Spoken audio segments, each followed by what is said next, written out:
My name's Liz, I'm the baker that sews. Welcome to my channel if you're new and welcome back if you're a subscriber. It's lovely to have you here as always as I share my sewing journey and what I'm getting up to crafting wise. So today's video is a video that I have been meaning to film for ages and ages. A good couple of weeks ago I put out over on my YouTube community tab and on my Instagram page asking people if they had any questions, and I was going to film a Q&A. I got loads and loads of questions through, so thank you so much to everybody that asked me a question, and I've got them written down in my notebook, so I will be looking down throughout this video. There are 38 questions that I'm going to try and answer, so I do anticipate this being a very long vlog. So I would suggest that you pause the video and go and grab yourself a drink, just like I've got here, so that you have got some, and maybe some snacks, because I do think it's going to go on for a while.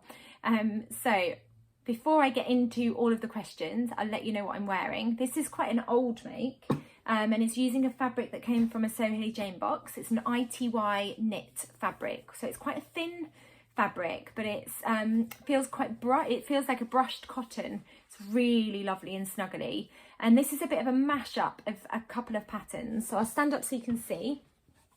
It's quite a fitted dress, and for the top it's the Tilly and the Buttons Freya dress pattern using the cowl neck add-on with long sleeves, and then I've used the Joni dress skirt because I prefer that style of skirt rather than a more fitted one, attached just at the waist. So yeah, it's one of my favourite things to wear, and it's so lovely and snuggly and warm, so it's perfect when the weather's a little bit chilly outside. So let's get started on the questions. So I've got people's names and then the questions, and I'm going to try my best to answer all of them. And the first one is by Double Sew 7, who asked, where did your name, The Baker That Sews, originate from? So when I first joined Instagram, my Instagram page was all about cakes. So I love making cakes, I love baking. My husband and I take part in a monthly market that generally it runs from March to December, and then we take a couple of months off for the really cold winter months. And at that market, it's a real lovely community feel. There's other people selling food, there's a florist, there are crafters there. I think there's someone that sells honey, there's someone that sells bread. It's got such a lovely community feel about it, and I love being part of it. So my Instagram page was originally a place for me to share all the different cakes that I made, and cupcakes and loaf cakes, etc., and just basically my baking. And then a few years ago, I really got into sewing, and I wanted a place where I could share my sewing journey and almost act like a blog where I could document my experiences with patterns and my sewing experiences. So then my Instagram page moved more towards being about sewing and less about baking. And when I was sharing all of my baking, I was called Ruby and Lola's Cakery. But then I started to share more sewing, and I didn't really feel like that name fitted in and reflected what I was sharing, because most of it was sewing related. So then I ummed and ahed about coming up with a name, and I thought I wanted something that still reflected the baking side, but also reflected the sewing side, and I came up with the name The Baker That Sews. Then I stopped sharing my cakes over on my Instagram page and focused really just on the sewing. But then a couple of months ago, I shared some more of my cakes because somebody asked me again, why are you called The Baker That Sews? So I think I am going to try and share a little bit of my baking and my sewing alongside each other. So I do hope that is what other people would like to see, and later on I will put some images in of some of my cakes that I've made too, relating to another question that I get asked. So that's where my name originated from. Jilly7421 asked, how did you get started with sewing? And Jilly is an old friend from university, so hi Jilly if you're watching this, thank you for your question. I got started with sewing I think it's about 3 years ago now, but a few years before that, so for my 30th birthday, inspired I guess by the sewing bee, it's something that I've always wanted to do. I've always wanted to learn to sew. My mum could sew. When I was growing up, I wanted her to teach me, but she had lots of different jobs and she just never really had the time to teach me to sew. So then I absolutely loved watching the sewing bee. So for my 30th birthday, I asked for a sewing machine. So I got a sewing machine, didn't really know what I was doing with it, was too scared to get it out of the box. So it sat collecting dust for a couple of years, up until about 3 years ago, or 3.5 years ago, when my husband said that he was going to sell it because I hadn't used it in that time, and it was just taking up space and someone else might as well get the use of it. So I didn't want him to sell it, so I started to panic a little bit, and I signed up for a local sewing sort of beginners course, and it was meant to be, I think it was meant to be a 6-week course. Because of work commitments and then I got poorly, I ended up only doing 2 weeks, and I wish I'd done longer, but I only managed to do 2 weeks, where I got taught how to sort of start your machine, thread the bobbin, thread the needle. And then I also got taught how to read a pattern and how to cut it out. In those, maybe I did 3 weeks, because I also got taught how to use an overlocker. Then once I had had those 3 weeks of lessons spread out over a couple of weeks, I just absolutely loved sewing. So I started to look over on Instagram and on blogs about the best way to continue with that sewing journey at home.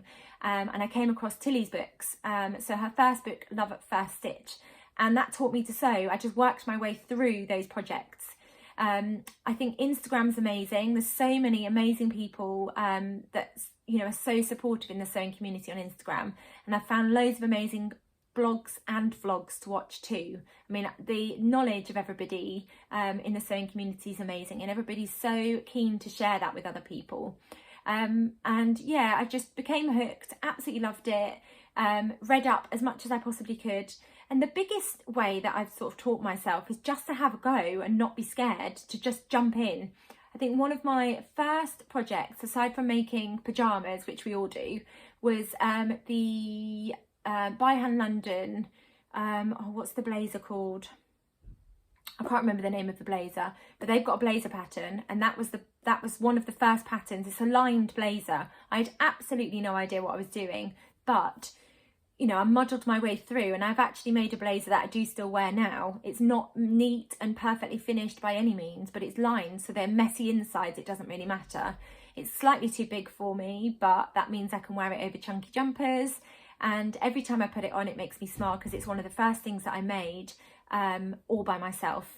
And I learnt so much just by having a go. So that would be my biggest piece of advice to anybody, is just have a go, and just enjoy it, because I've really enjoyed it. And ask for help as well. So if you're making something and you get stuck, just ask for help over on Instagram, or you know, ask anyone that you know that is sewing as well, or is a sewist. I've found people to be so helpful when I've got stuck. Finchy Strider 47 asked, are you self-taught, and what or who got you into it? So I've kind of answered that in the how do you get started with sewing question, but I am self-taught, although I did a couple of weeks of a beginner sewing, like learn to sew course local to me. And I guess the sewing bee is responsible for sparking that interest again in me of wanting to learn to sew. And also, my body is not the typical high street size. I'm slightly bustier than what high street dress sizes would be. So if ever I was trying like a dress on in the high street, that sounds funny. If ever I was trying a dress on in a high street shop, I would always find it was either perfect on top and then massive on the bottom, or too tight on top but fitted on the bottom. I've got quite small hips in comparison to the rest of my body too, so I think also just wanting to have clothes that felt really good on me, and also clothes that I could express myself using. So I use colour in my wardrobe all of the time, but before I could learn to sew, my wardrobe was mainly black, blue and grey. I didn't really have any colourful clothes whatsoever. So I want to sort of showcase my sort of interest and my love of bright colours as well, I think, and my personality and my style within my clothes, I think also wanted me and pushed me, I guess, to make my own clothes. Finchy Strider 47 also asked, what has been your easiest and most difficult makes? So easiest makes, I would definitely say children's clothes. They're so quick to sew up, they're tiny, they don't take that long. Jersey is, you know, really quick and easy thing to sew with too. I think lots of people I think because sometimes you hear that jersey is meant to be really tricky. It's not at all. As long as you use the right needle and the right stitch on your sewing machine, you don't need an overlocker. I do have an overlocker and I absolutely love sewing jersey on the overlocker because it's even more quick to put together. But yeah, children's clothes are definitely the easiest thing to make. Pyjama bottoms are also really easy to make too. There's only a couple of pattern pieces and they come together quite quickly. You don't have to really worry about fitting too much. So I made my husband some Joe pyjamas, Tilly and the Buttons Joe pyjamas over Christmas, and they came together so quickly, along with the Rider Tee by Studio Jepson. I'll put all the details down below to those patterns. But that came together super quick. So I would say they're probably my easiest makes. In terms of the most difficult makes, I would say trousers. I still find not difficult to sew, but difficult in terms of fitting. I think because my hip and my waist measurements always put me across multiple sizes with patterns. I always have to spend a lot of time toiling trousers to get them to fit. So any trousers that I've made, like the Jessie trousers by Tilly and the Buttons, I'll put a picture in of me wearing them. They took ages because of the fit around my hips and my waist. I tend to always have to do a sway back adjustment too. So I would say trousers are slightly more laborious in terms of a make because there has to be a lot of adjustments that I have to do. I'd also say maybe some of the coats that I've made, not in terms of them being difficult, but lots and lots of steps. So I'd say difficult in terms of you have to really think, you have to really concentrate in making them. And I would say the Tilly and the Buttons Eden coat, the most recent one I made for my mum, it wasn't difficult, but it would be difficult for a beginner because there are lots of steps and attaching the lining is a bit of a head scratcher sometimes. So I hope that's answered your question. Then on to Safia's Boutique asked, how do you fit in so much sewing and vlogging in an already busy life? And the answer is some weeks I do and some weeks I don't. So before Christmas, I had about 3 weeks where I didn't do any sewing whatsoever. I didn't have any motivation to sew. Work was just super busy and I just didn't have the headspace for it. Having said that, I know and I recognise in my life that I am happier when I have done a little bit of sewing or I have done a little bit of vlogging where I've talked about the things that I'm doing. Even if it's just sitting down and reading a pattern.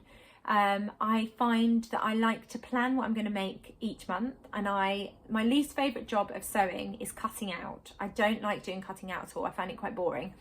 So what I tend to do each month is I plan what I'm going to sew, and then I spend a couple of days, not the entire day, but a couple of days I'll set aside where it's just cutting out projects, and I'll pop them in bags so they're ready to go, just with a label at the front of the bag that says what the project is.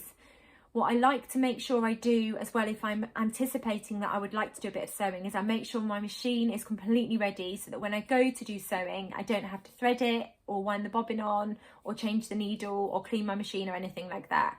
So I like to make sure that my machine is ready to go and it's all set. So those are a couple of tips.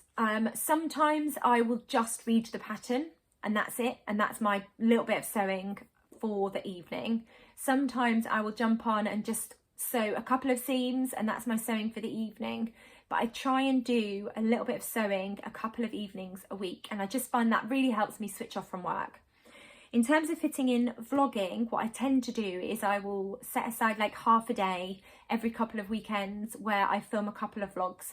So again, I will plan my vlogs in advance and I'll think about maybe 3 vlogs that I want to get filmed on a Saturday morning or a Saturday afternoon. And then for the next couple of weeks, I know that I've got 3 vlogs that I can edit and I've got them for the next 3 weeks. So that's how I manage to squeeze it into my busy life. Plus, I really enjoy it. And sometimes, like with half term and holidays, I will get to do a bit more sewing than I would normally. Plus, we just seem to always be in lockdown at the moment. So there's a bit more time for sewing because we're not going to visit people as much as we normally would. I hope that's answered your question. So the next question comes from Project Life Pursuit, and they've asked, how often do you use your seam ripper? And they've put in brackets, just asking because it's been too often for me recently. I use my seam ripper weekly, if not daily. I do use it quite often. I've made silly mistakes on my clothes, like sewing the sleeve on inside out.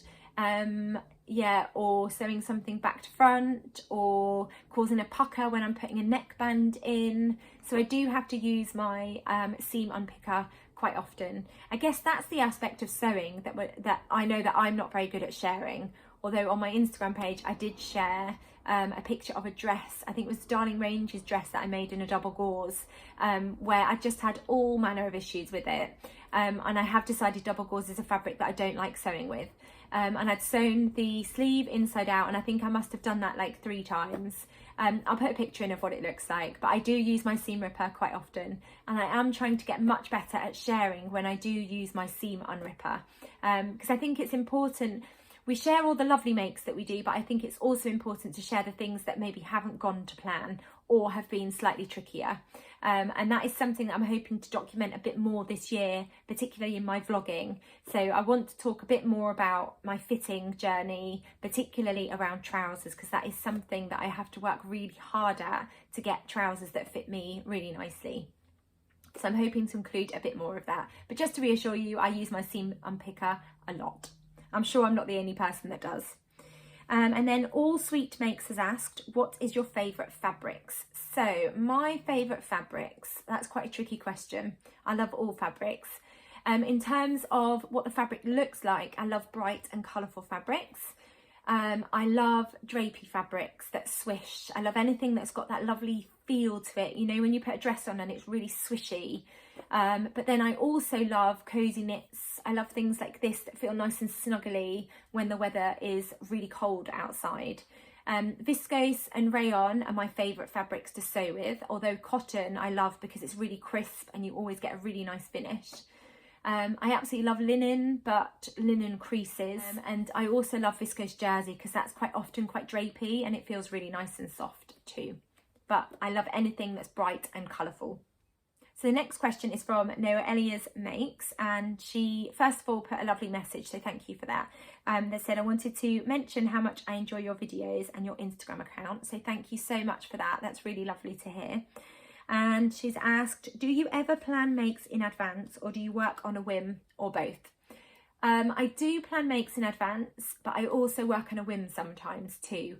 I am a sucker for new pattern releases, even though I say time and time again, I'm not going to buy any more patterns. I've got loads of patterns behind me. I don't need any more. Sometimes a pattern gets released and I just have to have it because it's absolutely beautiful. Or I wait a few weeks and then I start to see people on Instagram sharing the patterns. So not just on the pattern company's models, but real people, real life people, although I know the models are real people. It's great to see it on lots of different body types and different styles too. And then I get sucked in and I end up buying the pattern, which is what happened recently with the Nina Lee Bakerloo blouse and dress and the I Am Irma shirt and blouse. I resisted for ages and then I saw some beautiful versions. What I do tend to do, I think more so because I vlog as well as sew, I do plan. So I do release sort of plans videos, and I do like to think at the start of each month, what garments do I need in my wardrobe? What do I feel like sewing? Sometimes it'll just be something that I don't necessarily need, but I just feel like something fun to make, like my Elsa dress, which I'll put pictures in. Sometimes it's something practical, like I might need some more. At the moment I am toiling some jeans because the couple of pairs of jeans that I've got that are ready to wear are really worn. I've had them for nearly 20 years and I do just need a new pair of jeans. So I start the month by thinking about what gaps I've got or what I feel like sewing. I'll make a list and then I'll narrow that down because quite often I think that I've got more time than I have.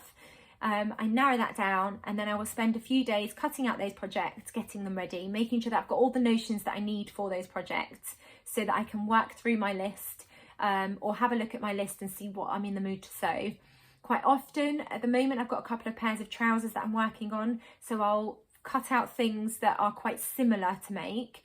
So I might have a few t-shirts on the go or a few jumpers, or I might have a few dresses on the go, and I'll sew those sort of back to back. So that I'm in the mindset of making trousers or in the mindset of making t-shirts or jumpers or, you know, whatever it is. So I do tend to plan, but then sometimes if I've been making something like when I made my mum's Eden coat, I wanted something really quick to make and I hadn't planned anything in because I knew that that would take me quite a while. I then just made a quick jersey top because I wanted a palette cleanser, if you like. So I do start off by planning, but then other things come in that are more sort of on a whim. Then the next question from All Sweet Makes is, what is your favourite pattern? Again, that's a really tricky question to answer because there's so many patterns in my wardrobe that I absolutely adore. But if I had to pick one pattern, I think I would pick the Tilly and the Buttons indigo dress. I think that is probably my most used pattern, to the point where the pattern envelope is so battered, where I've constantly taken the booklet out and put the booklet back. I think if I was to sew another indigo, I probably wouldn't need to look at the booklet because I know that pattern inside out, back to front, upside down. I love everything about it. I love a midi length dress on myself. I love anything that is swishy and just feels great as a dress. There's different options in terms of the sleeves. There's different options for the skirt length. You can add a ruffle or you can leave the ruffle off. It's got pockets. I think I would say that the Tilly and the Buttons indigo dress is my favourite pattern ever. Having said that, a close second is the Deer and Dome Myosotis for the same reason. I love wearing dresses. There's something about putting on a dress that just makes me feel really good about myself. So if I was going to say my favourite garment to make, I would definitely say a dress. My favourite pattern, Tilly and the Buttons indigo, or the Deer and Dome Myosotis for all the ruffly goodness and the pockets. I love both of those patterns. SG_sews, top sewing tips and or tools. So top sewing tips, read the pattern, make sure that you've got all the notions that you need, rethread your machine and change your needle regularly. Quite often if your machine's playing up and skipping stitches, it's because you need a new needle or it needs rethreading. I would say pick a pattern that is quite straightforward to begin with if you're completely new to sewing. So something that doesn't have any fastenings, something that hasn't got any sort of fiddly fitting sort of requirements with it. So something that's not too close fitting. Take your time. My biggest lesson that I have learnt myself is don't sew when you're tired. So if you are feeling tired but you want to be crafty, I would say read the pattern booklet and get your head around the sewing techniques that you need in order to make that. In terms of top sewing tools, scissors, a really good pair of scissors, a really good pair of snips, your seam unpicker, obviously your sewing machine, making sure that you've got the correct interfacing to go with your pattern too. And then something else that I love is a washable pen. So instead of using tailor's chalk, I use a washable pen to mark like darts, and if I need to mark the wrong side or the right side of the fabric, say if both sides are quite similar, I love using a washable pen. I've got a rotary cutter. I'm a little bit scared of using my rotary cutter, if I'm perfectly honest, because I'm quite accident prone, and when I've used it, the last few times I've used it, I have actually nipped my skin and caused it to bleed, and it hurts. So I tend to use a really good pair of fabric scissors. I had one more tip. What was my other tip that I was going to say? Oh, clips. I prefer to use wonder clips instead of pins. Let me go and grab one so I can show you what they look like. So these are the little wonder clips, and I absolutely adore using those. I try and use those as much as I possibly can rather than using pins. When I'm cutting out, I try not to use too many pins because I don't want to mark the fabric. And then I use pattern weights as much as I possibly can so that I don't end up with any little tiny prick holes in the fabric. I did hear a tip that if you do end up with a little hole in your fabric, to rub it with your finger, and that sort of makes the hole go away. I was listening to the Uncut the Makers podcast the other night, and Juliet was talking about some tips that she's got for sewing. She doesn't always pin, even when she's like inserting sleeves, and I have to say I'm the same. I'll pin like the middle notch for the shoulder seam, and then I'll just use my fingers to guide, because I'm just really worried about pins marking the fabric as much as possible. And another little tip is most sewing machines have got the little gauge for slowing your machine down or making it faster, so I do use that sometimes, especially if it's something a little bit fiddly. I do hope that answered your question. So Not a Pro has asked, what comes first, the fabric or the pattern? It's a bit of both, if I'm being honest. Sometimes I'll get the pattern because I absolutely love it. So the Irma shirt and the Bakerloo blouse and dress, I've bought the pattern, but I don't have any fabric in mind for that yet. Sometimes I'll buy the fabric, which I do tend to do more. I tend to buy the fabric more than pairing up a pattern, just because I get carried away with the fabrics. If I see a fabric that I absolutely love, then I tend to want to just buy it. I'm trying to get a lot better at not just buying the fabric if I see it, but really trying to think about the project that I would use the fabric for. I have got not a massive stash, but I've probably got about 100 pieces of fabric in my stash, not with projects in mind. And I also recognise that I don't have, a huge amount of time to devote just to sewing.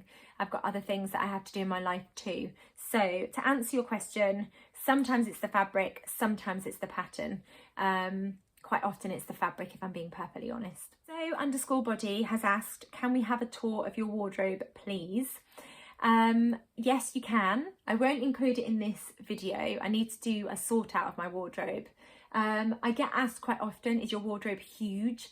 We've got a built-in wardrobe and it's got mirrored doors, and we've got 3 panels on the wardrobe. And then we've got a big storage unit, which is like an IKEA storage unit with the boxes, and that stores quite a lot of my clothes too. I probably have about 3/4 of our wardrobe. My husband has got about 1/4. And then the storage boxes, I'm just looking at them, I've probably got, I'm just going to count, I think I've got about 10 filled with just my clothes. So I do have quite a lot of clothes. I'll do a separate video where I share my wardrobe in a bit more detail, because I think this video would go on and on and on. But yes, I do have quite a lot of clothes. I do wear them. What I tend to do is pack away clothes. So depending on the season, I'll sort through my wardrobe and pack away those clothes and store them under my bed in a vacuum packed bag if I know that I'm not going to be able to layer them up for the winter. So I'll look through like my summer dresses and I'll pack those away, or my shorts, and pack those away because I know that I won't get wear out of them in the winter. And then when the summer comes back round, I'll switch my wardrobe round. So things like this that are too thick and too warm to wear in the summer, I'll pack those away, and then I'll get all my lovely summery dresses out too. I am sewing a lot more for my husband, and I'm sewing a lot more for my girls too. So not quite so much in my own wardrobe, but I do have quite a lot of clothes. Little Bear and Little Bird, anything you want to sew but haven't gotten the courage yet, or something you want to revisit? So to answer that question, something that I want to sew but I haven't plucked up the courage yet is underwear. I really want to sew and make myself a wired bra. Haven't got the courage to do that yet. I'm really scared of the underwiring. I'm really scared of all the notions that you need for bra making. And it's quite fiddly, it looks quite fiddly. I've heard that it's really straightforward and quite satisfying to make, but I'd really like to go on a bra making course first, I think, just to give me that confidence to have a try at home. And also jeans, although I'm hoping to tackle that fear of making jeans very soon. I've got myself the Megan Nielsen Ash jeans pattern, and then I've got jeans making kit with all of the notions that you need to make your own jeans. So I'm hoping to tackle jeans in the next couple of months. The thing about jeans that scares me is the fitting, and I think that's the same with making your own bra. I'm scared about getting the size completely wrong, but it is a journey that I will eventually go on. I just think I'd like to do a bra making course first in person, and then have a go at making it for myself at home. And then something that I want to revisit, so up until recently I would have said making the Eden coat, because I made myself one, and I'll put pictures in of what it looks like, using a waterproof fabric that I got from Sister Mintaka. And it was right at the beginning of my sewing journey when I didn't really have an understanding, or enough of an understanding, about lining a garment. And it's, it's completely wearable, I wear it all of the time, but my lining isn't as neat as I would like it to be. But I recently made my mum a Eden coat, and it turned out so much better than my first version. And I think it just, I think going back to that pattern and, having over a year's worth of sewing experience under my belt compared to the last time I sewed that pattern, I think just gave me a bit more confidence. and I really took my time. The snaps went in beautifully, the lining's really lovely, and I'm really pleased with how that looks. And I will put pictures in of what it looks like too, because I was really pleased with the finish on that coat.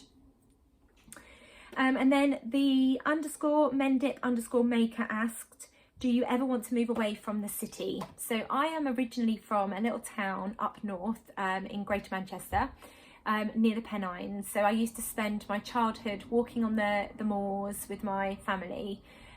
We spent a lot of time visiting Wales and just along the coast, and it is a really beautiful part of the world. I've got family that are still up north. My family still are all up there. It's my husband's side of the family that are down in London. I absolutely love living in the city. Sometimes I do think for the space we would love to move, but I don't think I would ever move too far away from London. I love the opportunities that are sort of provided by living in London. I love being able to, obviously when Corona's not going on, I love being able to pop to museums. We've got loads of beautiful parks that we can go to.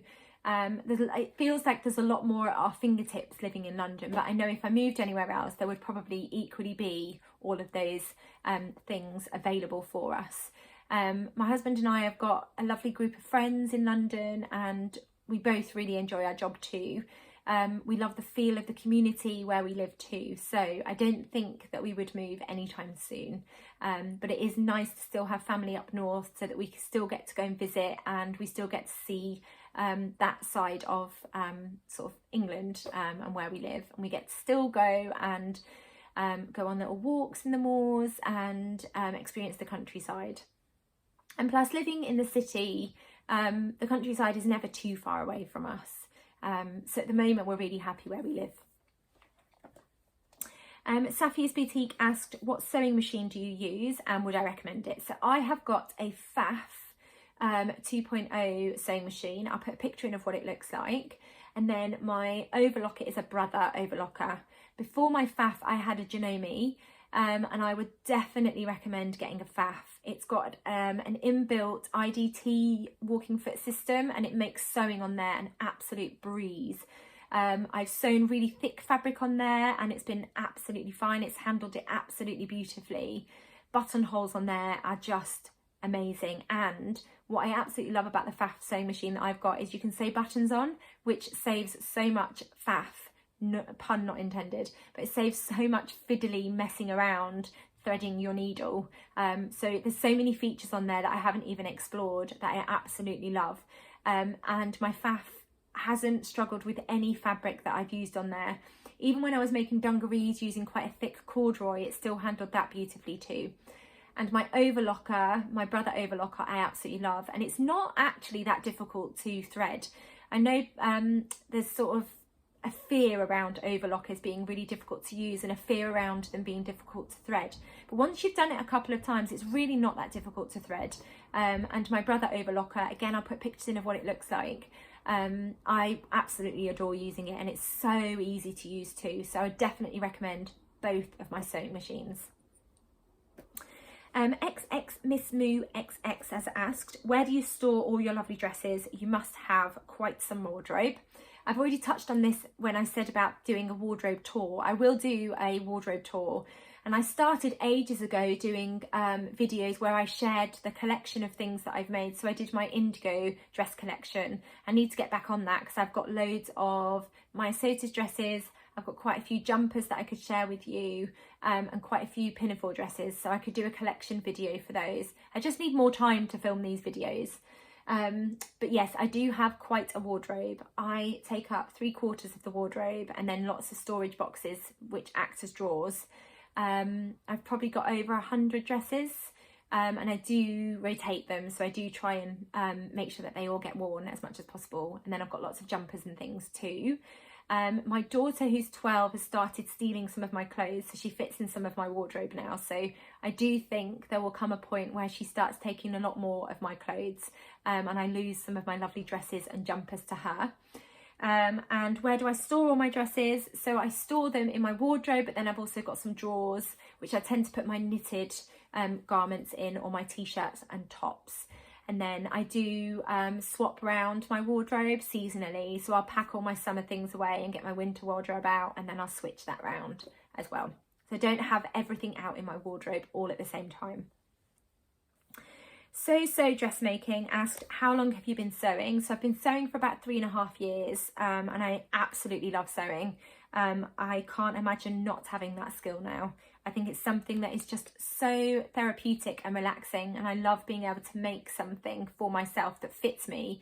What I also love about sewing is having an idea or seeing something and then being able to put it into practice and actually transforming fabric into this garment that you've had in your head that started as an idea, and then you turn it into something that you can wear. So I absolutely adore that. What's your favourite make? That's a really tricky question. I've got a few that are my favourite makes. So I've got an indigo that's got a sequined skirt, which I absolutely love, and I wore that to school and the children absolutely loved it. It's got what they called mermaid sequin fabric, I think, where when you brush it down it's one colour and you brush up and it's a different colour. I'll put pictures in of what it looks like. I recently made an Elodie wrap dress in a tartan fabric, which I absolutely love. It's in a brushed cotton and that just feels lovely and snuggly. I also made myself an Eden coat in some waterproof fabric, which I absolutely love. What else do I love? I mean, there's so many things in my wardrobe that I say are my favourites. I have made, things that I've made for other people make me feel really proud. So I made a couple of duffel coats for friends, one for my nephew and one for a friend, and I'll put pictures in of those, and I was so proud of those. Really took my time over them, there's just something really lovely about making something for someone and being able to gift it. So I definitely put those up there as favourites. And oh yeah, denim jackets, how could I forget those? I've made a couple of denim jackets, which again really taught me some skills, and I really felt like I learned a lot making those denim jackets. So they're definitely up there as some of my favourite makes too. And the Elsa dress that I made over Christmas, that's really lovely too. Top 5 pattern makes. So Jaylin in real life asked me this, top 5 pattern makes. So I don't know if that means top 5 patterns or top 5 makes. Top 5 patterns, I would definitely say Tilly and the Buttons Indigo, Deer and Doe Myosotis dress. So over at Mia Jeans as a beginner jeans pattern, because I've been scared up until that point to make jeans, but actually it really wasn't that scary. I don't know if I'm allowed to put this in as a pattern, but I would definitely say this book, which includes lots of patterns. This is probably me cheating, but Tilly and the Buttons Make It Simple. There are so many patterns in this book. I love that it's broken down, telling you how long it takes to cut the projects out. I'm just trying to find the contents page to show you. I just love the way that this book is broken down into how long it takes to cut it all out, how long it takes to sew, and even down to how long certain sections of the make take too. And you get lots and lots of different patterns within that book. So I definitely put that up there. So that's 4. And then the final one I think I'd put in there is the Sew Over It Sorrento denim jacket, because I've made that so many times and it's such a lovely sew and a great addition to my wardrobe too. In terms of top 5 makes, I've kind of already covered that with the previous conversation, but top 5 makes, Sorrento jacket, Eden coat, sequined indigo dress, what else would I say? I made some pink Mia jeans, which were my favourite, and then also a pattern I haven't talked about, Jennifer Lauren handmade Bastion culottes. I've made quite a few pairs of those.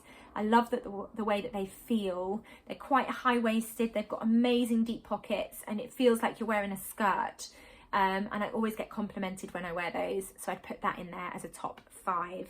So I'm only up to question 18 at the moment of this Q&A, and the video is already quite long. I am going to pause and I'm going to come back and answer some more questions a little bit later, at which point I'll probably be wearing something completely different because I may end up filming this on 2 separate days. I will be back soon, probably wearing something different to answer more of your questions. Bye. Hello everybody, I'm back for the second part of my Q&A. I say second part, I am going to merge this together so it's one massive video because feedback from all of you guys has been that you really love a long vlog. So I am going to put this all together, and I do expect it to be very long because when I paused the first half, I think I was up to about 45 minutes without editing, but I do expect this to go on for a long time. So this is your chance to pause the video, go and grab yourself another drink if you need to and some snacks, and then I will carry on with the second part of my Q&A. So I got up to a question asked by Kim Maddox. I hope I've said your name correctly. What are your favourite sewing related YouTube channels? So I paused the video because I thought it was a really good opportunity. Well, one, it was getting quite dark when I was filming the last time, and two, I thought it was a really good opportunity for me to just make a list of everybody that I love following. Now, this is not an exhaustive list by any means, but these are my like go-to sewing related YouTube channels when I don't feel like sewing, or what my favourite thing to do is actually when I am sewing is I will pop a sewing vlog on, so I feel like I'm sewing with Sewing Company. It's really lovely. I feel like I've got a friend in the room. I'm sure I'm not the only one that does that. I'm going to run through them all.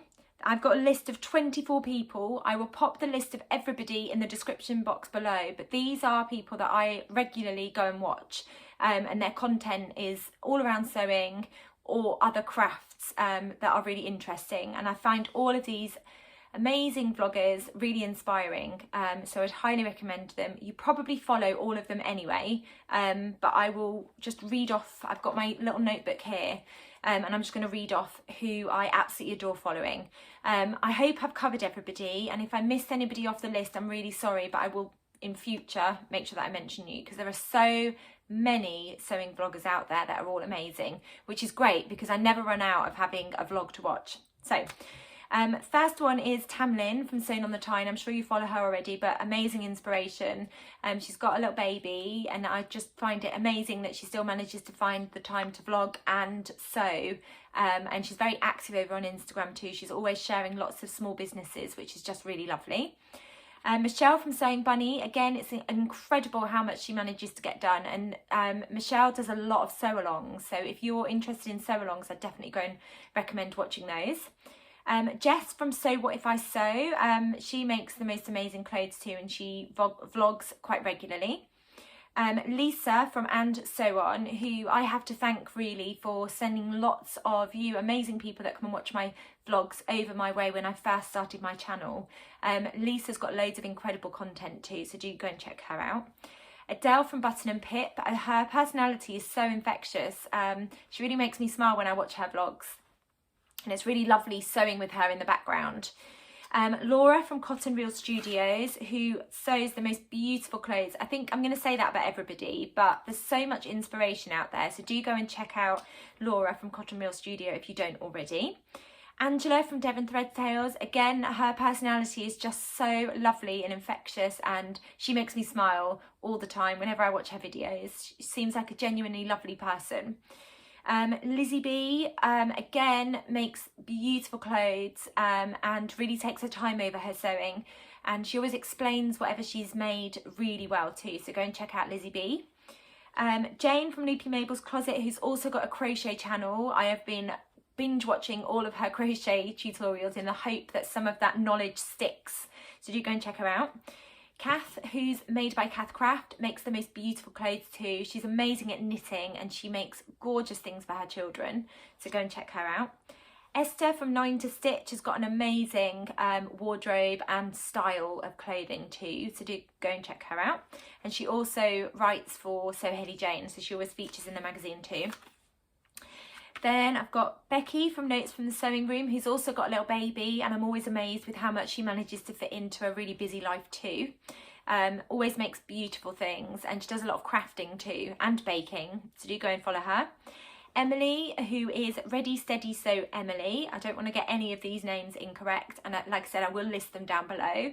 Emily is a teacher too, and we quite often chat over on Instagram, but again, she makes absolutely beautiful clothes. Rosie from Rosie Sews Modern Vintage. Again, I just love Rosie's style, and her personality is just lovely. She's such a lovely person. Chat to her quite a lot too, and she's just a really nice person, really friendly and really supportive of everybody. Sally from Secret Life of a Seamstress quite often shares hacks that she's done, and again, just a beautiful wardrobe. So much inspiration. Next on my list, I've got So Do It Emma, who is a lovely, lovely lady, always really supportive of everybody.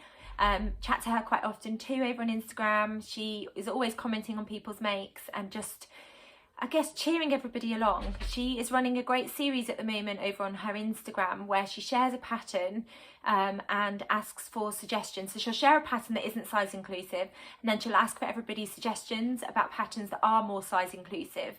And she's doing so much championing and sort of, you know, getting pattern companies to really think about why their patterns are not size inclusive at the moment, and really encouraging them to reflect on, you know, on who their business sort of includes with their pattern range, and just getting them to really become a lot more inclusive. So amazing work, Emma. And she sews the most amazing things too. She makes beautiful clothes. And then there's Karen, who's So Little Time over on Instagram.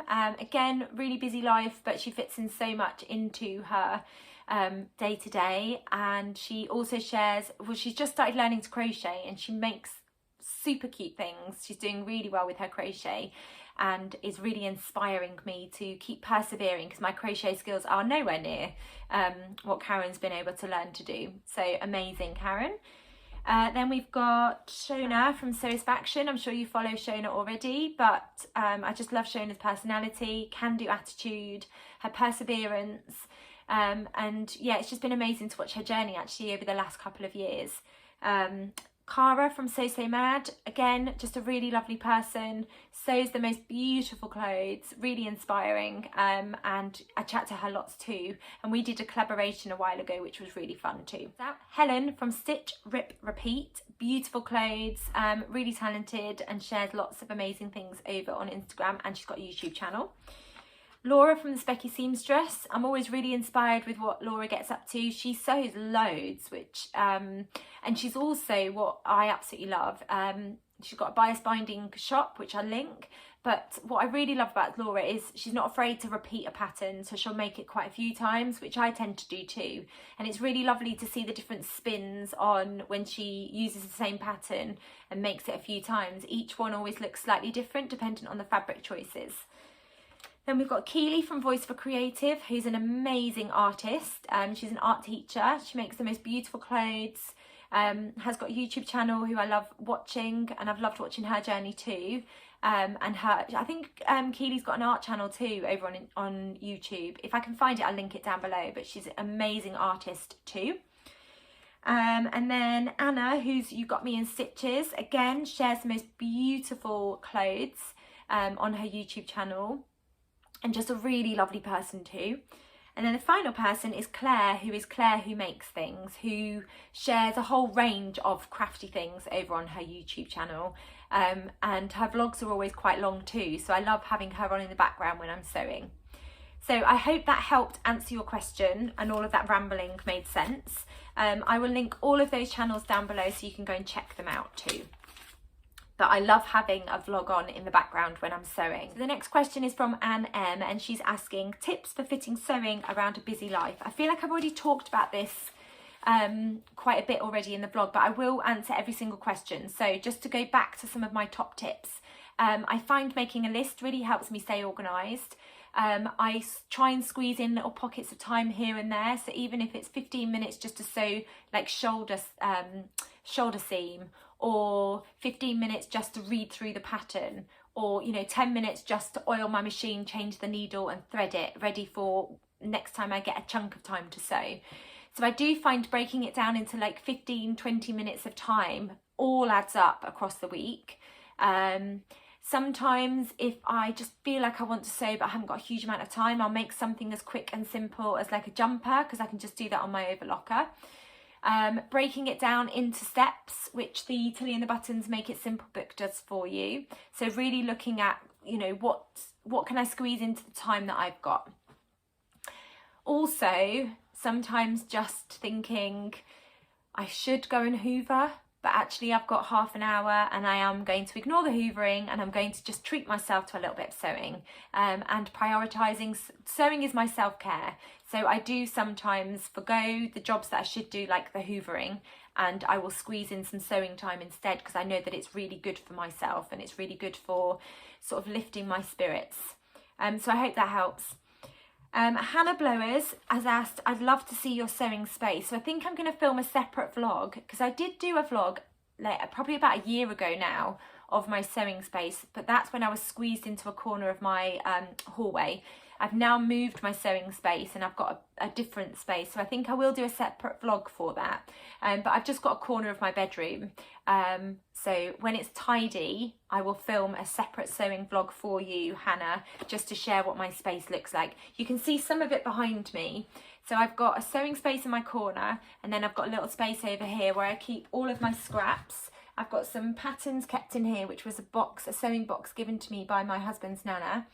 And then I keep some of my sewing books up here. I've got my rainbow light, which I'll link down below because I often get lots of questions about that. And then I've got 2 boxes of patterns behind me. I've got even more patterns down here, and then another box of patterns down there. I've got so many patterns. The boxes at the bottom are PDF patterns. So I will do a separate vlog, but that's a little sneak peek of where I keep some of my sewing related things. Pins and needles, another request for my wardrobe and how I fit all of my makes into my wardrobe. So again, I think the best thing to do for that is, I think I'll have to do a separate vlog where I share just my wardrobe. If I tried to squeeze it into this vlog would be hours and hours long. But just to recap, I take up most of my built-in wardrobe, which is, how big is it? I'm trying to think about how wide it is. Probably about 3 meters wide. And I take up most of it, which my husband is sometimes a little bit grumpy about. And then I've got some drawers, which I think I worked out, I've probably got about 10 drawers that I've got my jumpers and tops and trousers and jumpsuits in. So I think I will do a separate vlog just on my wardrobe and sort of what it looks like and how it's organised. Cotton Reel Studio, so Laura, thank you for your question, has written that she loves seeing all of the things that I make for market days. So if you don't know, I think I explained this at the beginning of the vlog when I talked about where did my name come from. I also bake cakes and I sell at a market that's local to where I live. So Laura's asked which is the most popular flavour and which is my own personal favourite. So most popular flavour at the market, I do cupcakes, loaf cakes. I also do some tort cakes, brownies and scones. What tends to be, and I also do cupcakes, so I'll talk about them as separate. What tends to be the favourite sort of cake option, so not including cupcakes, is either brownies or I do a Bakewell tart. That's popular. I'll put pictures in of what they look like. But yeah, I'd say brownies or Bakewell tart, they always sell out really quickly. And then cupcake flavours tends to be Oreo cupcake. Again, I'll put pictures in of what they look like. There's also a salted caramel one that I do that's always popular, and a retro Black Forest cupcake, which is always really popular too. I do a plain vanilla that's got like a little biscuit, mini party ring biscuit that goes on top, and the children always love buying those. Or their parents buy them for them, but the children always come and choose them. So those are some of the popular things that I sell at the markets. Lost My Thread has written, I've been working on my own YouTube channel for a few months, but still feel like I'm a beginner at it. Just to reassure you, I still feel like a beginner. Every time I do a vlog, I have to remind myself, how do I start it? What's important content to put in there? And I still feel like I'm learning. Each video, I feel like it's evolving. I always enjoy your videos and positive energy. Thank you so much. That's really lovely. What have you learned about the process since starting your own YouTube channel? Any tips for a newbie? I've learned that you can edit things out. So when I get my words muddled up or I get tongue-tied, I just keep going. And I think I've found over the year that's my biggest lesson.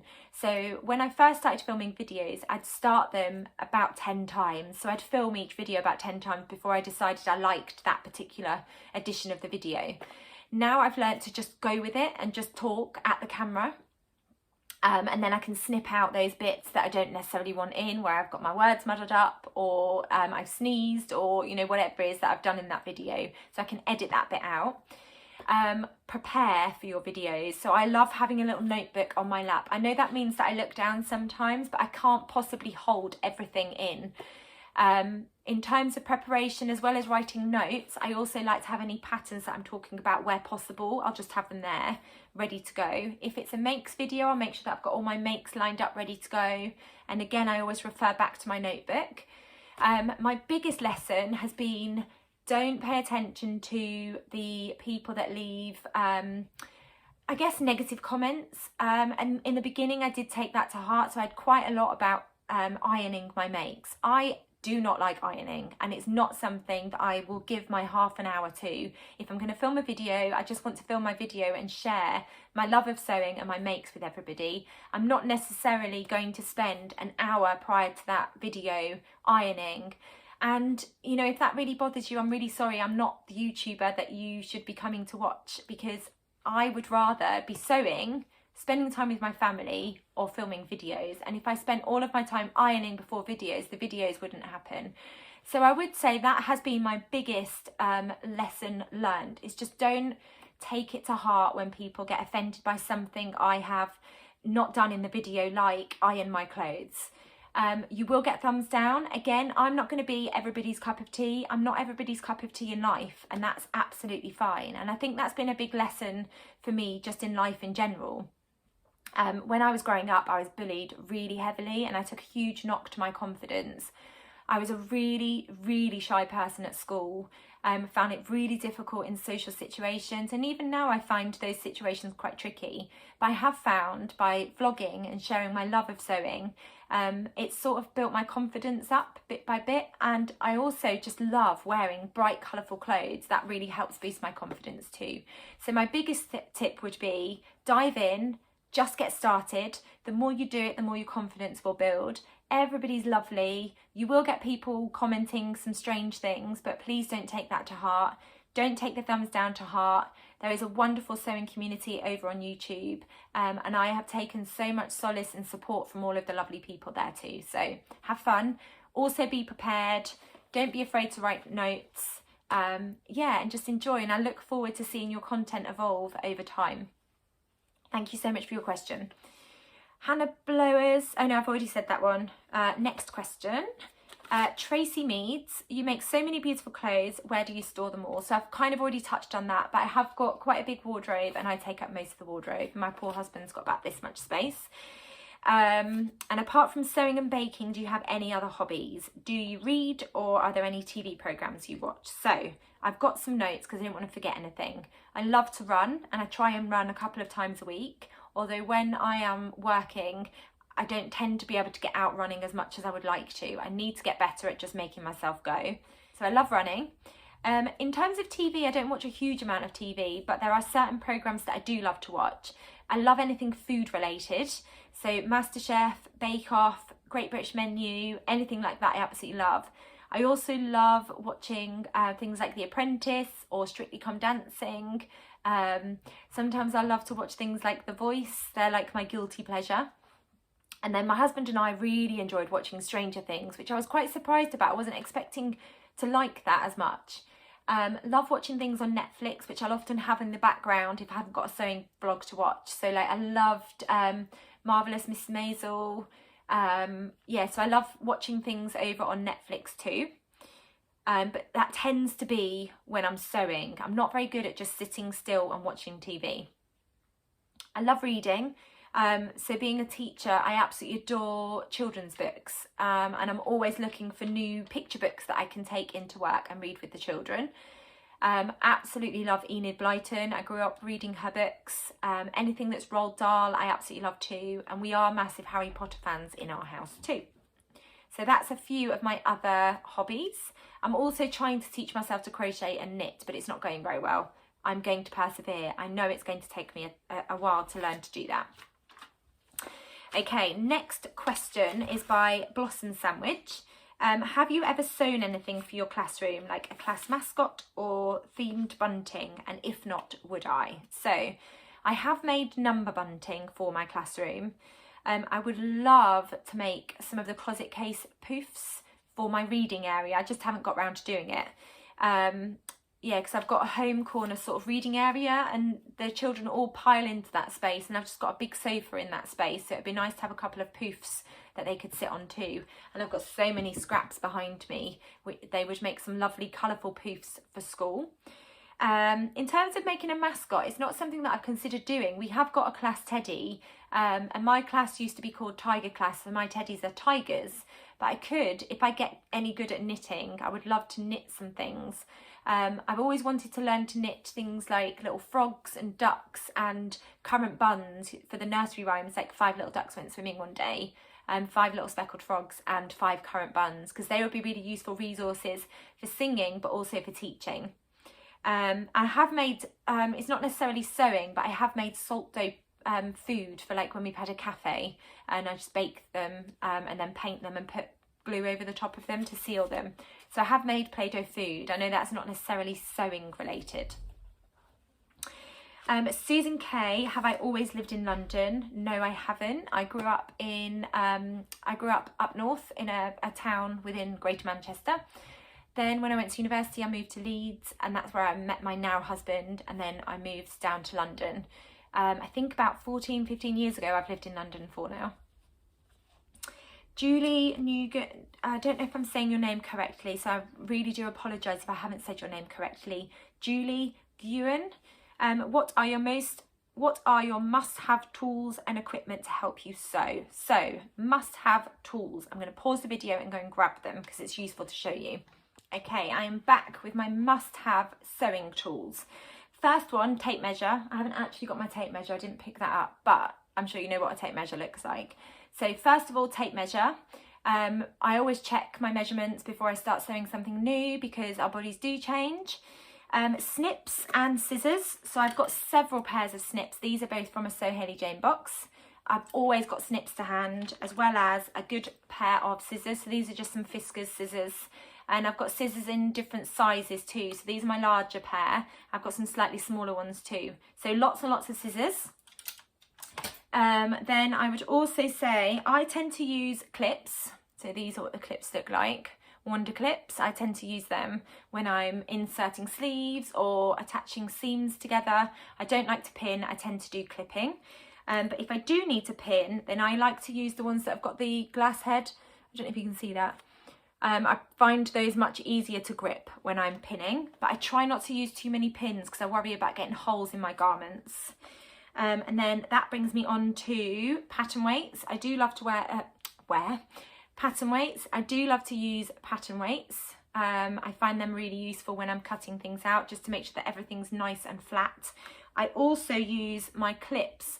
When I'm laying the fabric out and you have to fold it over because you need to cut something on the fold, then I tend to clip the fabric along the edge to stop it from moving when you're laying your pattern pieces on top. So that's a top tip from me. And then I use pattern weights and then a couple of pins. I try not to use too many pins because I worry about getting the holes in the fabric.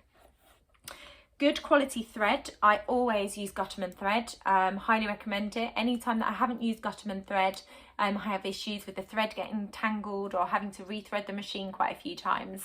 So I would definitely recommend Gutterman thread. I've got my Seamstress Gorge by Rocking Stitch, which I always have to hand. You probably can't see that properly, but yeah, I always have that to hand for measuring. It's got a handy little ruler bit all the way along.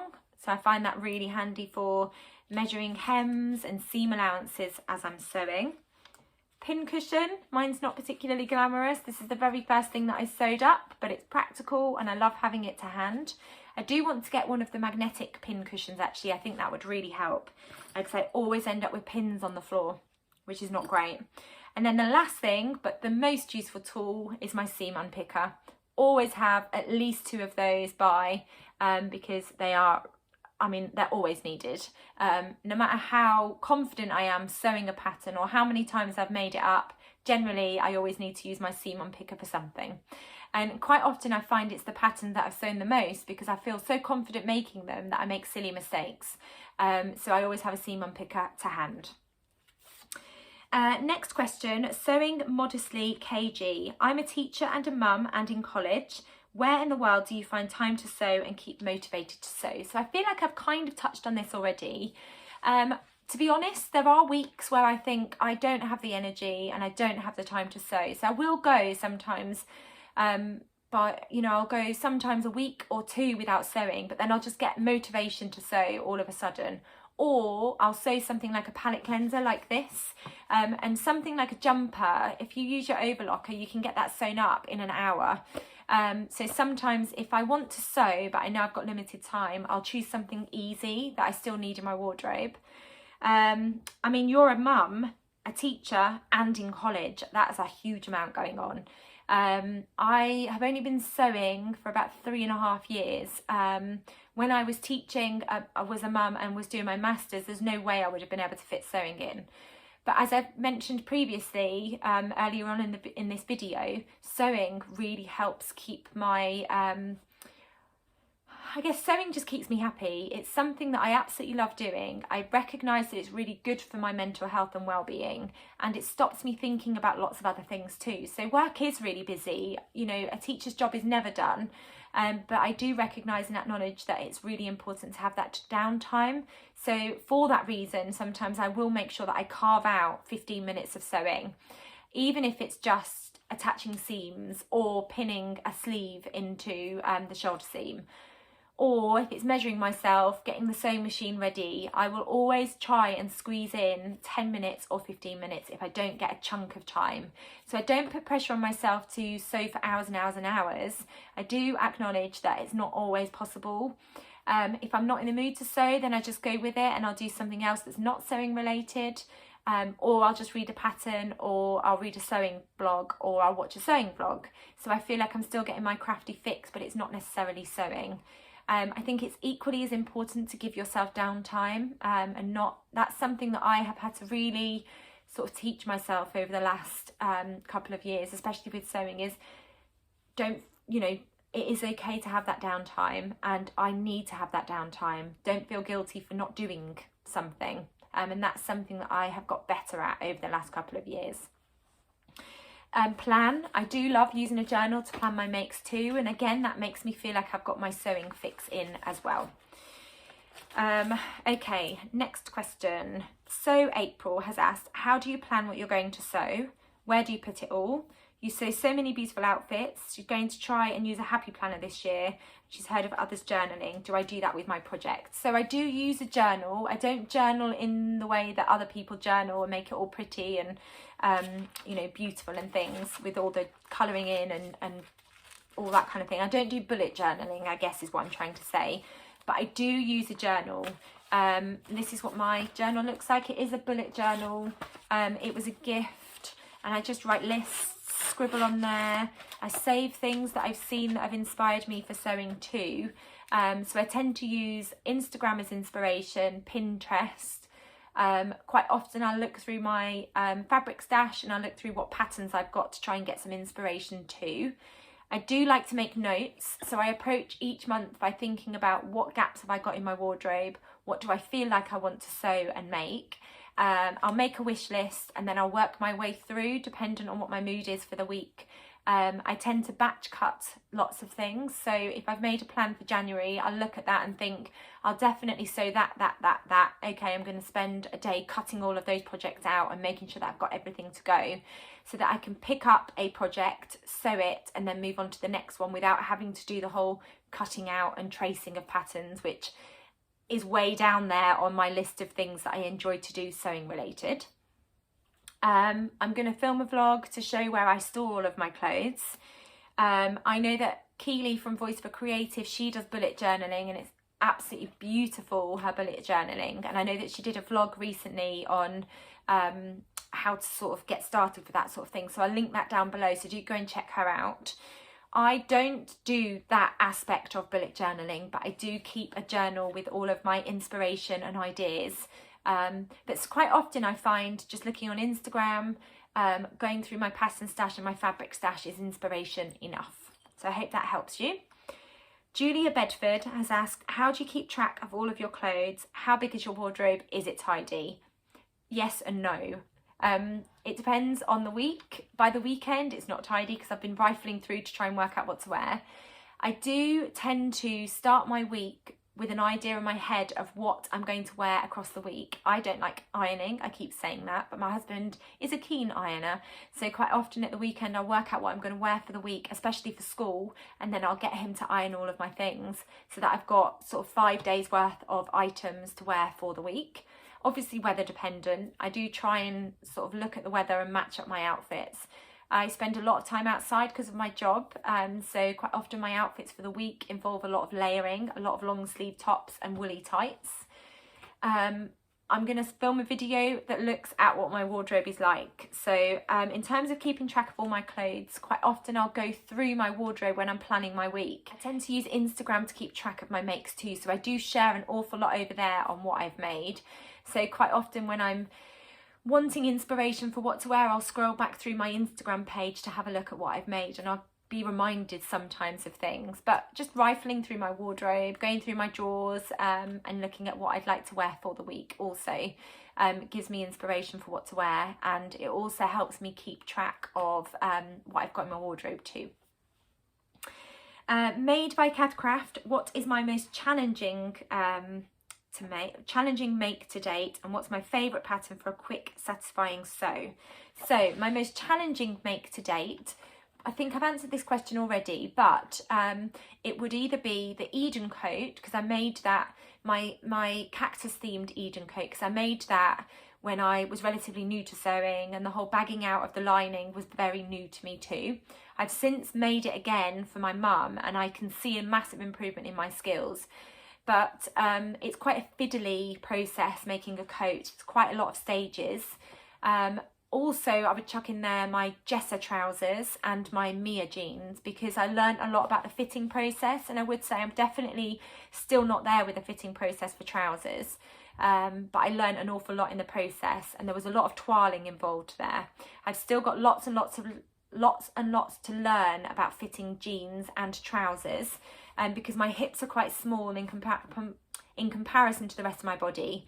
So I would definitely say my most challenging make to date was my Eden coat, because I learned an awful lot, and fitting trousers, which I still feel like I've got an awful lot to learn about trouser fitting. My favourite pattern for a quick satisfying sew, either the Billy jumper, the Nina Lee South Bank sweater, because they're both jersey patterns, so they are quite quick and satisfying sews. And if I want to make something that's going to make me feel good about myself, then I would say the Indigo by Tilly and the Buttons, or the Lotta dress by Tilly and the Buttons. Both quite satisfying sews. Oh, and also the Deer and Doe Maya Sotis dress. I love a swishy frilly dress, and it's a pattern that I've sewn lots and lots and lots, so I feel like I really know those patterns inside out, and I could probably sew them fairly quickly with very few disasters involved sewing them up. Thank you for your question. I've got a few more questions left. So, Maureen Copabianco, sorry if I've said your name incorrectly. Do you have any tried and true patterns, and where do I buy most of my fabric? I've kind of answered that with Kath's question. Tried and true patterns, jumpers, so the Billy jumper by Tilly and the Buttons, Nina Lee South Bank sweater. The sagebrush top is a great satisfying sew with some really beautiful details. What else is a tried and true? So the Deer and Doe Maya Sotis, I've made loads of those and I absolutely love them. The Tabitha Tea from the Make It Simple book, which I've got up here. So it's Tilly and the Buttons book. Any of the patterns in this book, I would say tried and true patterns. The Tilly and the Buttons Indigo, although I know that varies for different people with their body shape. I know some people have had to do lots and lots of trials, especially around the top half. I haven't had to do that. I have been quite fortunate, but I do love that pattern. And I'm trying to think, what else have I really enjoyed sewing? The Tilly and the Buttons Lotta. In terms of where I buy most of my fabrics, again, I've got a list and I'll link them all down below, but my go-to would be Sew Me Sunshine. Love Harriet's shop, amazing service. She's always got the most beautiful fabrics in. Rainbow Fabrics, amazing value. They've always got tons of fabric on their website, and they ship quite quickly too. Satisfaction, I love Shona's website and her fabrics. I would love to go and visit the shop one day. I was hoping to do that like a year ago, and then lockdown happened and I haven't been able to get there yet because she's not actually that far away from where I live. Beautiful, beautiful fabrics, really lovely quality. Like So Amazing, I absolutely love everything that Sarah stocks. She stocks a beautiful range of fabrics in lots of different colourways. Fabric Godmother, I absolutely love. Beautiful fabrics. What I will say is when Josie drops a fabric collection, they do go quite quickly, so you have to be watching their stories. Felicity Fabrics, I absolutely adore. I am a blogger for them, but they have the most beautiful range of fabrics. I've recently discovered Hey Sew Sister, and they've got a beautiful selection of fabrics over there too. Quite a lot of funky activewear, which I've loved purchasing. Some beautiful viscoses. They've got some lovely double gauze, but I've decided that double gauze is a fabric that just is not a fabric that I enjoy sewing with. But they have got a beautiful range of fabrics too. So that's where I tend to buy a lot of my fabrics from. New Craft House also do beautiful collections of fabric, and they sell dead stock fabrics from designers.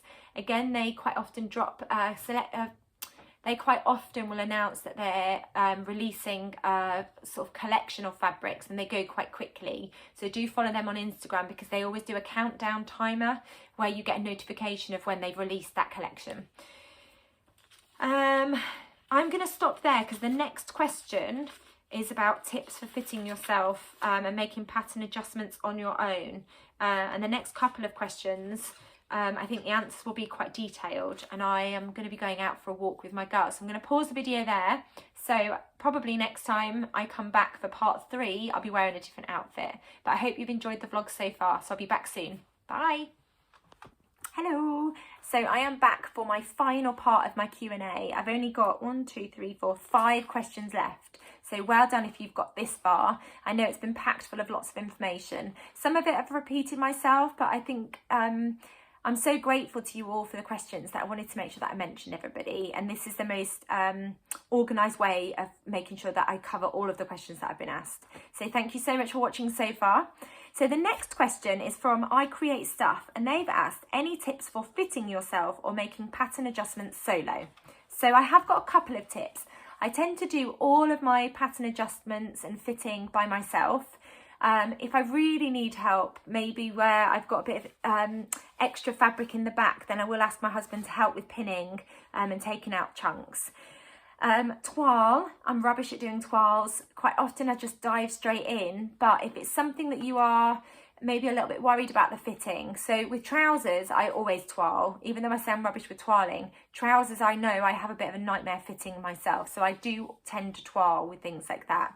If it's really close fitting, I'll toile maybe the top half and any area for me around my waist and my hips, because that tends to be an area that I need to work out the fit to.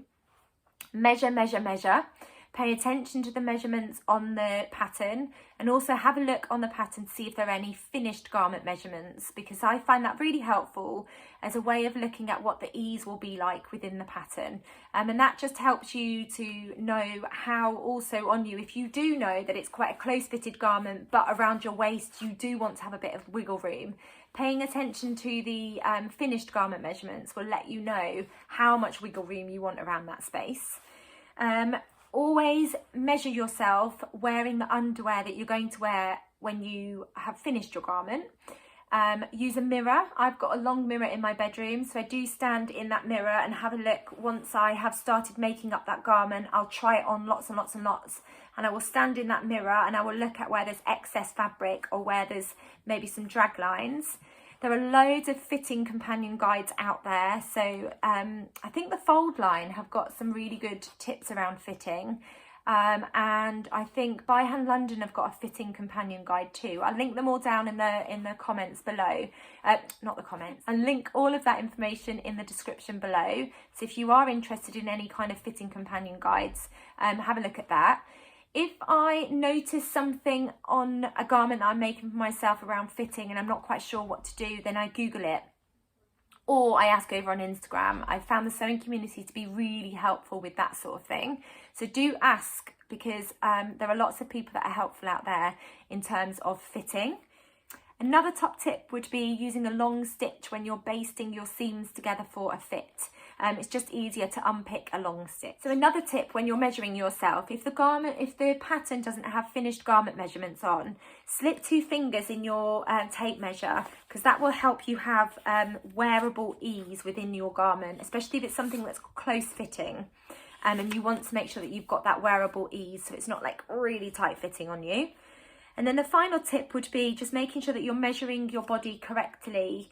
So when I first started sewing, you know, I'm sure I'm not the only person, but when I first started sewing and I, you know, was measuring my hips, you think your hips, you know, I thought my hips were here and that's the part that you have to measure, but it's not. It's actually the fullest part of your bottom, so it's this area. So just making sure that when you are measuring your hips, you're measuring the fullest part of your bum, and that is where your hip measurement needs to be.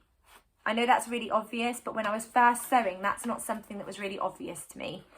The main thing would be just ask for advice if you're really desperate and you're not sure about how to get something to fit you, because there's so many people out there that will help you with fitting. Hope that answered your question. The next question is from Stephanie Codgill, who asks, do either of your girls have an interest in sewing? Yes, they do. Not all of the time. Usually I'll say, I'm going to spend some time today, girls, doing some sewing. Would you like to join me? And they've both got a sewing machine that they can use. Just from me upgrading each time, I've just kept the old machines because they're perfectly fine. So they're both really fortunate enough to have a sewing machine each. I don't let them use my faff sewing machine. Unless it's for something that I'm going to be a lot more involved in helping them with. So if there's a zip to be inserted, then we'll use my faff sewing machine, but generally they use their own sewing machine. And it will always be them sewing alongside when I'm doing a project, so it's set up so I can help them. Quite often they'll just give things a go, and it'll either be a really simple skirt that's got an elasticated waist, or my youngest has asked actually today if she could sew some cushions. So we're going to learn to make some cushions together, some cushion covers. But they do both dip in and out of sewing, and it is something that I really want to make sure that I teach them. I'm not going to make them do something because I don't want them to end up not enjoying it. But my mum sews, but she didn't teach me to sew when we were growing up. It's something that I really wished she'd taught me, and she can also knit, and I really wish that I'd had some knitting lessons when I was younger. So it's something that I do want to encourage them to keep going with, because I think it'll be just a great skill for them to have when they're older. And I love sewing, and it's great just being able to put your own stamp on your wardrobe too, and the clothes that you wear. So it is something that I want to keep drip feeding them and keeping their interest going, but knowing when to step back and not push them into a hobby that I really enjoy. So yeah, they do enjoy sewing, and they do, not all of the time, but they do occasionally join me when I'm enjoying a sewing session. But the most difficult thing that they've sewn, I guess, is you know, just an elasticated skirt at the moment, but it is something that I'm really hoping that they continue enjoying dipping their toes into. And actually my eldest at secondary school, they've got a textiles class, and she learnt to make a little cushion, a little pin cushion I think it was, and then she also learnt to make a cushion that she's given to her nanny, which is really cute, and she's really enjoyed those lessons. So I'm hoping that sort of enjoyment from school will come into her enjoyment at home and getting her sewing machine out a little bit more. So the next question is from Morel Willett. What are your favourite projects to sew? My favourite projects, without a doubt, are dresses. I absolutely love sewing dresses. I find them really lovely garment to wear, really enjoyable sew. They come together fairly quickly, and I just feel really great when I wear a dress. They're a really fun thing to make. And then what fabrics do I prefer cutting and sewing? So I definitely prefer cutting and sewing cottons and cotton lawns, because they're fabrics that behave really well. I love sewing jersey because jersey projects come together really quickly. My favourite fabric to wear is a viscose or a rayon, anything that's swishy and just feels really lovely and twirly when you put it on. But cotton behaves much better. And jersey behaves really well actually, and jersey fabrics are just really easy to fit. But in terms of what makes me feel really good, a lovely swishy viscose or viscose twill fabric makes me feel really good about myself. So they're my favourites to sew but also to wear. And then the final question is by the same person, Morel Willett. What was your most successful result and your most disappointing? So my most disappointed, I think I've already talked about this in this Q&A, was my Megan Nielsen Darling Ranges dress, which was sewn in a double gauze. And if I'm honest, anything that I've sewn in a double gauze has not ended well. It's not a fabric I enjoy sewing with. I feel like it grows as you sew with it. It's not a fabric that I feel really suits me. It's quite a bulky fabric. So anything that I have sewn using double gauze is not for me. And I've come to accept that that is just a fabric that I do not get on, I don't get on with and I don't enjoy sewing with. My most successful result, I think, has been my Jessa trousers by Tilly and the Buttons, just because I really had to persevere with the fit of them. My Mia jeans, which is a sew over it pattern, and again for the same reason, because I had to really persevere. And both of those patterns actually was my first attempt at doing a fly zip, which was a really enjoyable process. And yeah, I just really had to persevere for both of those with the fit. Any of my coats that I've sewn, and my most recent coat, which was the Tilly and the Buttons Eden coat that I sewed up for my mum, was the most successful sew. In terms of me realising how far I've come with my sewing journey, I just found it a really enjoyable sew, and the finish on the coat I'm just really pleased with. And because it's a gift, I really took my time as well.